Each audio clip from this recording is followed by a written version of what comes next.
আপনাদের পার্বত্য এলাকায় জিনের উপাসনা হয়। এখন বললেন ভাই কেমন করে জানলেন?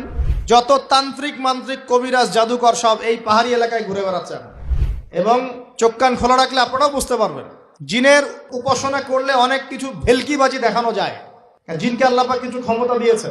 জিন অনেক দূর থেকে দেখতে পারে। মনে করেন কেউ একজন এখানে বসে আছে, সে দাবি করছে যে সে অলৌকিক ক্ষমতার অধিকারী, অথচ ওর কাছে জিন আছে। কি আছে? জিন। এখন আপনি শুনেছেন যে অমুক জায়গায় অমুক বাবা আছে, সে অনেক বড় ক্ষমতার অধিকারী, তো যাই দেখি উনার কি ক্ষমতা। এখন আপনি রাস্তায় আসছেন, তার সেই জিন তো আগেই দেখতে পাচ্ছে আপনি আসছেন দূর থেকে, সে আগে খবর দিল আসতেছে মক্কেল, ওই যে মক্কেল আসতেছে। এখন সে বলল যে ওই ব্যক্তির সাথে যে জিন আছে ওর সাথে কানেকশন করো। সবার সাথে একটা জিন আছে না? আছে কি নাই? একটা করে জিন শয়তান আছে না সবার সাথে? দুইজন ফেরেশতা একজন জিন সবার সাথেই আছে কি নাই? আপনার জিন জানে আপনার সাথে অতীতে কি হয়েছিল? জানে তো। আপনার জিন আপনার সাথে আছে না শুরু থেকে? তাহলে